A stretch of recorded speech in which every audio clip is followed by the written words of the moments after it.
probably this should be a wake-up call to all of us, that the moment a statement or a rumor or a piece of information leaves our phone to another platform, which could end up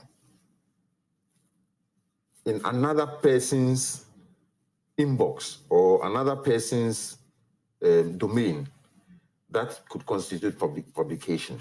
Now, we need to cross-check these things because you will be held liable if it so turns out that what you are sending out is false. And like you said, we receive and just share. We receive and share without any attempt to verify, to be sure that what we are sending across is indeed true or not.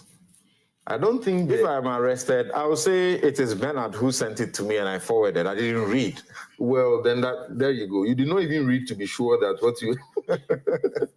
So you should read and verify. Read and verify. I mean, it shouldn't. Some people are just fond of sharing. Sometimes they will even share that if you dial a certain number, your phone will explode. I don't know. Or yes, those things keep coming up. Yeah. And if you even look at some offenses relating to child pornography and how the publication is interpreted under those laws, we should be very careful when we are sharing certain things. People receive these graphic stuff and they just send it. Just push them. You see a child being molested, and then you only feel like sharing it. I mean, that child has some right of privacy. Or sometimes I even take exceptions to when some teachers record their pupils who probably get answers wrong and publish them. Those are, I mean, we are not digressing, but just so we all know what publication means in this context. We publish these things, and the effect is that the whole world gets to see them. The whole world will react to it. The person or subject matter of the things we share don't remain with us. People form opinions about it. It affects people's daily lives. It has potential of even affecting many more people than we think of. Right. And in that respect, though, you may not be sharing false information because it may be true that you have received a video of a child being molested and you are sharing. Yes. It may be true, but in fact, in law, you are not supposed to do that. The child is supposed to come under protection. They are not supposed, and all of that. But under the Electronic Communications Act, will that be something like that?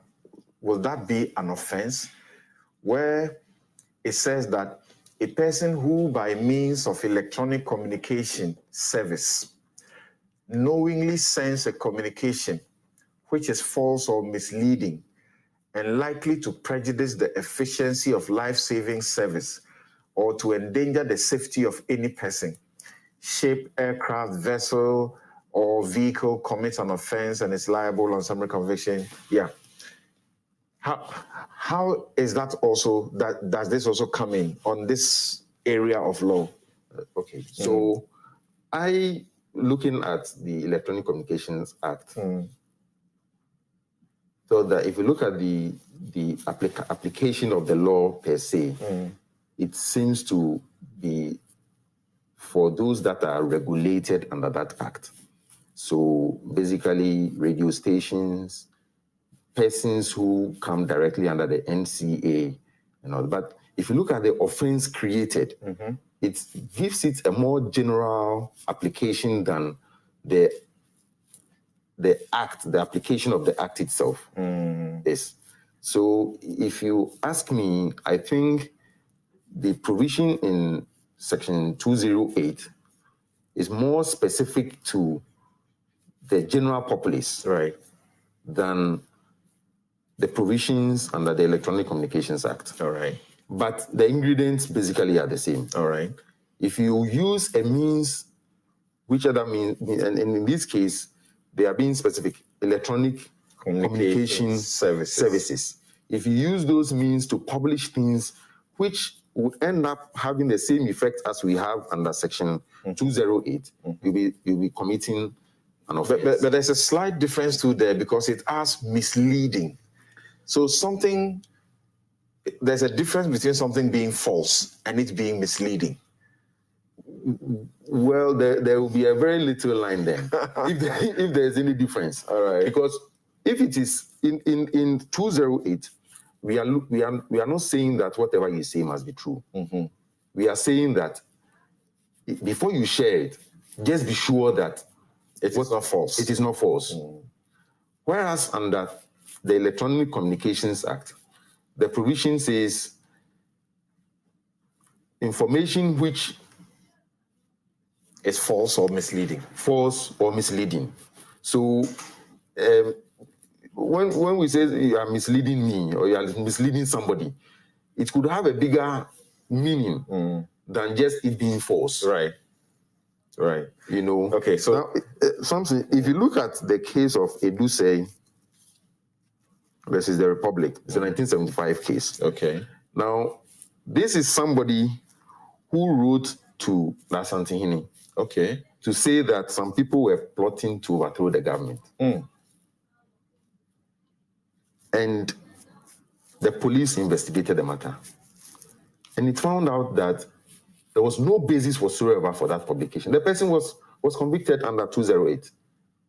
But you were saying, if I communicate to one person, that is not sufficient because the law says to the public. So if the person wrote to the Asantehene, that's not publication. You see, when I said coming to whisper into your ear, right, as against shouting it out in the bus, right, I was just trying to create the distinction that look, if somebody comes to whisper something into your ears, it could probably cause you fear. But to distinguish between cracking jokes and saying things that can lead to chaos in society, and in that